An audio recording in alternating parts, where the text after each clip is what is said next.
July నెల రాశి ఫలితాలని మనం తెలుసుకోబోతున్నాం. ఈ జ్యోతిష్యం అనేది ప్రతి ఒక్కరికి కూడా నాకు ఈ నెల ఎలా ఉంటుంది, నాకు వ్యాపారం బాగుంటుందా, నాకు ఉద్యోగం బాగుంటుందా, నాకు వివాహం అవుతుందా, నేను రాజకీయాల్లో బాగుంటానా, నాకు సంతానం అవుతుందా, అందరికీ అన్ని రకాలైనటువంటి క్వశ్చన్స్ ఉన్నాయి కదా. వాటికి అన్నిటికీ ఈ నెల గోచార గ్రహస్థితులు ఎలా ఉందో కూడా చెప్తున్నాను. బాగా గుర్తుపెట్టుకోండి. జాతకం పడుతున్న వర్షానికి ఒక గొడుగు మాత్రమే, కానీ జాతకం జీవితం కాదు.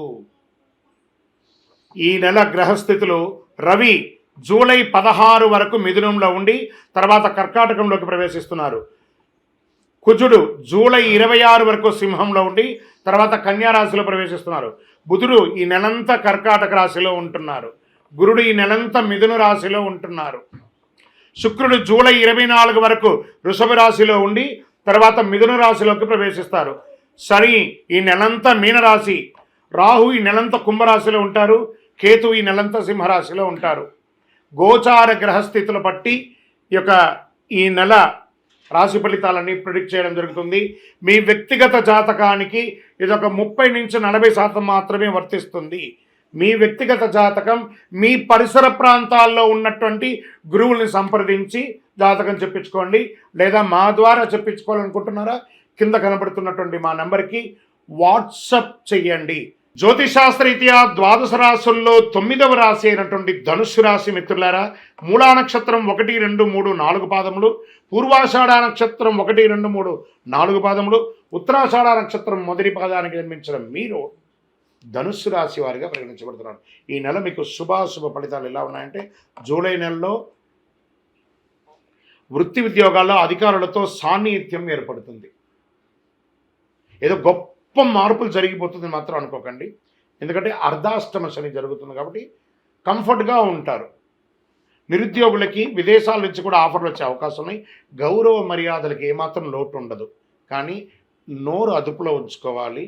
ఇతరులతో మాట్లాడేటప్పుడు చాలా జాగ్రత్తగా ఉండాలి. ఆచితూచి వ్యవహరించాలి. సంతకాలు పెట్టేటప్పుడు కానీ లేదన్నా డాక్యుమెంట్స్ అన్నీ వచ్చినప్పుడు ఒక్కసారికి 2 సార్లు గోతులు చేసి పెట్టొచ్చా లేదా అని మీకు లీగల్ అడ్వైజర్తో కానీ ఆడిటర్తో కానీ వ్యాపారం చేసేవాళ్ళు కానీ ఏ విధమైనటువంటి విజాకో దానికో పర్మిషన్ పెట్టేటప్పుడు బాగా చదవండి. పాయింట్ టు పాయింట్ తర్వాత సంతకం పెట్టండి. ఉన్నత స్థాయి వ్యక్తులతో పరిచయం అవుతుంది. వారితో లిమిట్గా ఉండండి. ఉన్నత స్థాయి అని చెప్పాం, వాళ్ళతో మనం సహాయం చేయాలంటే, దీర్ఘకాలిక స్నేహం కావాలంటే జాగ్రత్తగా ఉండాలి. వ్యాపారాల్లో అంచనాలకు మించి లాభం ఆర్జిస్తారు. అనుకున్న పనులు అనుకున్నట్టుగా జరుగుతుంది. ఆర్థిక లావాదేవీలు ఉంటాయి చూస్తారా, గివ్ అండ్ టేక్లో కొంచెం జాగ్రత్తగా ఉండండి. కొద్ది ప్రయత్నంలో 1, 2 వ్యక్తిగత కుటుంబ సమస్యలు పరిష్కారం అయ్యే అవకాశాలు ఉన్నాయి. ప్రేమ వ్యవహారాలు మిశ్రమంగా ఉందని చెప్పచ్చు. మిత్రుల సహాయంతో ముఖ్యమైన వ్యవహారాలు నెరవేర్చుకుంటారు. బంధువులకు ఆర్థికంగా సహాయం చేయడం జరుగుతుంది. తోబుట్టువులతో, అన్నదమ్ములతో సఖ్యతను పెంచుకోండి. విద్యార్థులు విజయం సాధించే అవకాశాలు బాగా ఉంది. ఆరోగ్యం బాగానే ఉంటుంది. ఆరోగ్యం గురించి ఎల్లప్పుడూ స్పృహతో ఉండండి. వివాహ ప్రణాళిక, కొత్త వివాహం ప్రణాళిక చేసే వారికి విజయవంతంగా ఖరారవచ్చు. మీ ఇల్లు మారడానికి, ఇంటిని వాస్తుగా చేసుకోవడానికి, ఇంటీరియర్ చేసుకోవడానికి ఇవన్నీ కూడా మంచి సమయం చెప్పచ్చు. క్రీడాకారులకి ఇది యోగ కాలం, చాలా అద్భుతం. క్రీడాకారులకి ఇది. రాజకీయ నాయకులకి మిశ్రమంగా ఉంది. తస్మాత్ జాగ్రత్త. రాజకీయ నాయకులకి ప్రజాక్షేత్రం లేటప్పుడు మీరు మాట్లాడే మాట మీ యొక్క జీవితాన్ని మార్చే అవకాశంగా ఉంటుంది. షేర్ మార్కెట్ ఈ నెల కొంచెం జాగ్రత్తగా ఉండవద్దు. మీడియా రంగం వారికి బాగానే ఉంటుంది. వ్యవసాయదారులకి చాలా బాగుంటుంది. ఐటీ రంగం వారికి బాగుంది.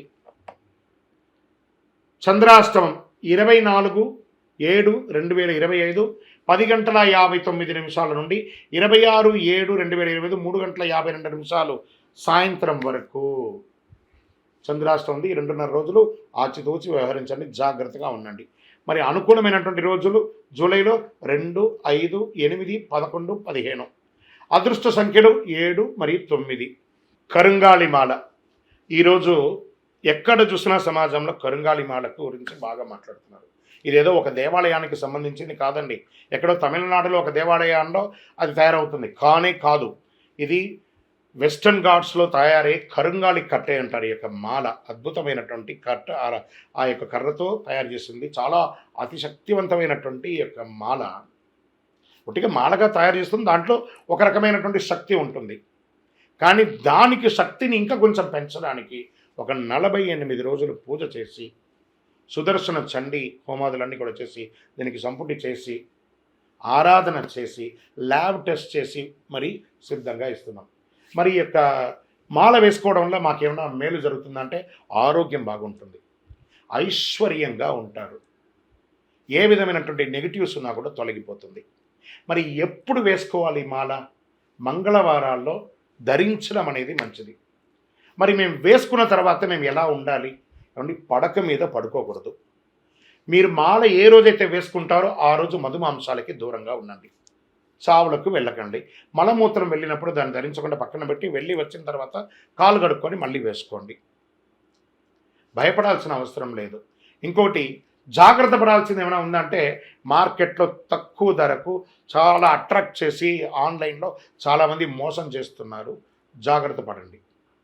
ఇది అంత సామాన్యంగా దొరికే మాల కాదు. ఎవరు పడితే వాళ్ళు ఇచ్చేయడానికి. మీరు అడగండి ఎవరినైనా, మీరు ఎక్కడ పూజ చేశారు, దీనికి ఏంటి శాండిటీ ఏంటి, దీనికి పవర్ ఏంటి, ఎవరు ఇస్తున్నారు, ఏ గురుగారు ఇస్తున్నారని అడగండి. ఆ గురుగారి దగ్గర రీచ్ అయిన తర్వాత ఈ మాలను పొందండి. మళ్ళీ మాలను పొందిన తర్వాత మేమేం చేయాలి, అదొక క్వశ్చన్ ఉంటుంది. ఏమంటే ఇప్పుడు మీ ఫోన్ వాడుతున్నారు కదా, ఏదో ఒక కంపెనీ ఫోన్ వాడతారు, ఆ కంపెనీ వాడు ఛార్జర్తో సహా ఇచ్చేస్తాడు డబ్బులు పెట్టి. ఆ ఫోన్ ఇచ్చేంత వాడు మొదట కొంచెం ఛార్జ్ ఉంటేనేమో, ప్రతిరోజు అది పని చేయాలంటే మనం డైలీ ఛార్జింగ్ పెట్టుకోవాలి. అలాగే ఈ మాలకు ఇంకా పవర్ పెరగాలంటే ఈ మాలను చేతిలో చక్కగా ఇలా పెట్టుకొని ఉదయం స్నానం చేసిన తర్వాత ఈ మాలను ఒక మంత్రం ఇస్తాం, ఆ మంత్రాన్ని చెప్పి జపం చేసుకోండి, అప్పుడు అందులో పవర్ పెరుగుతుంది. ఆల్రెడీ 48 రోజులు చేసిన పూజ పవర్ ఉంటుంది. మీరు కూడా ప్రతిరోజు ఆ జపం చేసుకోవడం వల్ల ఇంకా ఈ మాలకు శక్తి పెరుగుతుంది. అప్పుడు మీరు అన్ని రకాలైనటువంటి ఫలితాలను పొందుతారు. మాల కావాల్సిన వారు మా ఈ ఫోన్కి వాట్సాప్ చేయండి మాల కావాలని, తప్పకుండా మా అడ్మిన్స్ మీకు రిప్లై ఇస్తారు. సరే, ఎవరిని ఆరాధించాలి నెలా? దక్షిణామూర్తిని ప్రార్థన చేయండి, ఆంజనేయ స్వామి గారిని ప్రార్థన చేయండి, శని భగవాన్ని ప్రార్థన చేయండి. ఎందుకంటే అర్ధాష్టమ శని ఉంది. దేహి మే బుద్ధి వైశిష్ట్యం, దేహి మే నిత్య యవ్వనం, దేహి మే పరమానందం, దేవదేవ జగత్పతి. ఎక్కడ కూర్చుంటాడు శని భగవానుడు? నాలిక మీద కూర్చొని ఉంటాడు. జాగ్రత్తగా ఉండండి. ఇది ఒకటి చెయ్యండి. మరి గురువారాల్లో నవగ్రహాలకి గురు భగవాన్ని ప్రార్థన చేయండి, ఎక్కువ పసుపు పువ్వులతో ఆరాధించండి. శనివారాల్లో నువ్వుల నూనెతో దీపం వెలిగించండి. మీకు ఇష్టదైవం కులదైవం దగ్గర మీ వయసు సంఖ్య ఎంత ఉందో అన్ని దీపాలను వెలిగించండి. వెంకటేశ్వర స్వామికి వీలుంటే వెళ్ళి నడిచి వెళ్ళి పోయి మొక్కు తీర్చుకొని రండి. సత్యనారాయణ వ్రతం చేయండి, ఇంట్లో అన్ని చక్కబడుతుంది. మీ యొక్క వ్యక్తిగత జాతకం కావాలంటే కింద నంబర్కి మీ యొక్క date of birth, time of birth, place of birth WhatsApp చేయండి, రిప్లై ఇస్తాం. మీరందరూ కూడా క్షేమంగా ఉంటారు.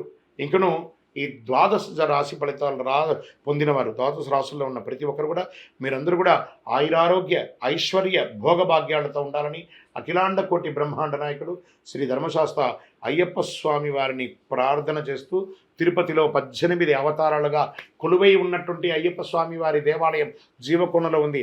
ఆ దేవాలయాన్ని వచ్చి దర్శనం చేసుకోండి. జీవితంలో భాగ్యం ఉంటేనే, రాసి పెట్టి ఉంటేనే ఆ దేవాలయంలో అడుగు పెట్టగలరు. ఆ దేవాలయంలో వచ్చి దర్శనం చేసుకోండి, అష్టైశ్వర్యాలు పొందండి. మీకోసం ఎప్పుడు ప్రార్థన చేస్తూ ఉంటాను. చంద్రమౌళి వెంకటేష్ శర్మ. వందే మాతరం, వందే మాతరం, వందే మాతరం. విజయోస్తు.